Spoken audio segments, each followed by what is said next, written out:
நம்ம சேனல்லேருந்து தொடர்ந்தாப்பில் நீங்கள் வீடியோக்களை பார்க்கணும்னு நினச்சிங்கன்னா இதுவரை நம்ம சேனலை சப்ஸ்கிரைப் பண்ணுங்கள் கீழே பெல் சிம்பல் இருக்கும் அதையும் கிளிக் பண்ணுங்கள். சரி, வாங்க நம்ம வீடியோக்குள்ளே போகலாம்.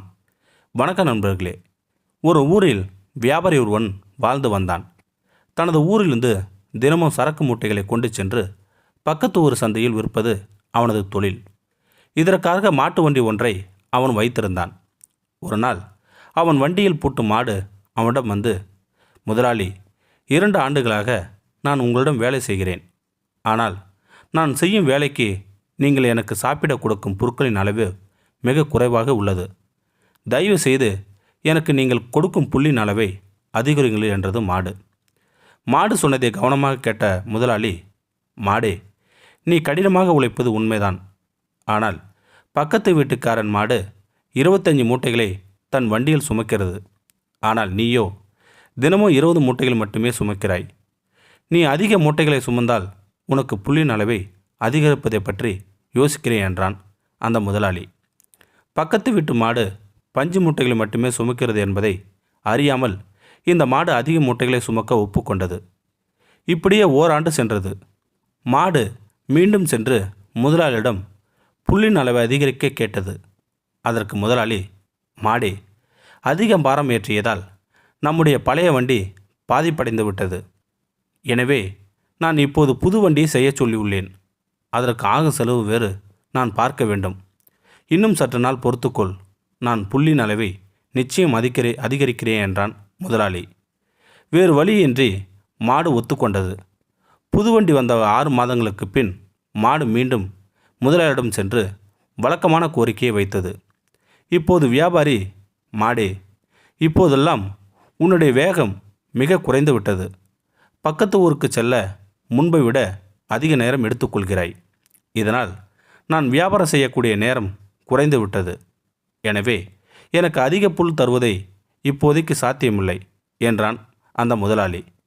கோபமடைந்த மாடு, முதலாளி, இந்த புது வண்டியின் பாரம் பழைய வண்டியை விட மிக அதிகமாக இருக்கின்றது. இந்த கணத்தை சேர்த்து இழுக்க வேண்டியதாலேயே என்னால் முன்பு போல விரைவாக செல்ல முடியவில்லை என்றது அந்த மாடு.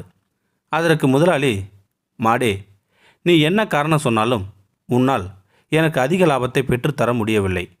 நான் உன்மேல் ஏற்றும் மூட்டைகளின் எண்ணிக்கை வேண்டுமானால் குறைத்து விடுகிறேன். ஆனால் நீ அதிகம் புல் கேட்காதே என்றான் முதலாளி. தன் இத்தனை ஆண்டுகால உழைப்பும் வீணாகிவிடும் என்று பயந்தது அந்த மாடு. வேண்டாம் முதலாளி, நான் எப்படியாவது வேகமாக சென்று உங்களுக்கு அதிக லாபம் பெற்று தந்து விடுகிறேன் என்றது அந்த மாடு. மறுநாள் முதல் மாடு தன் சக்தியெல்லாம் திரட்டி வேகமாக ஓட ஆரம்பித்து விட்டது. மீண்டும் முன்பு எடுத்துக்கொண்ட அதே நேரத்திலே பக்கத்து ஊருக்கு சென்று வியாபாரியை சேர்க்கத் தொடங்கியது அந்த மாடு. ஆனால் மிக கடின உழைப்பால் ஒரே மாதத்திலே நோயுற்று படுத்து கொண்டது அந்த மாடு.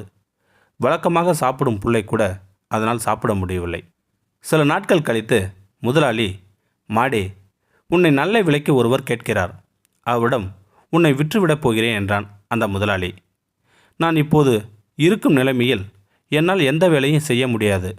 என்னை ஏன் அவர்கள் விலைக்கு கேட்கிறார்கள் என்றது அந்த மாடு. முதலாளி அதற்கு, அவர்கள் உன்னை வேலை செய்ய சொல்லி வாங்கவில்லை.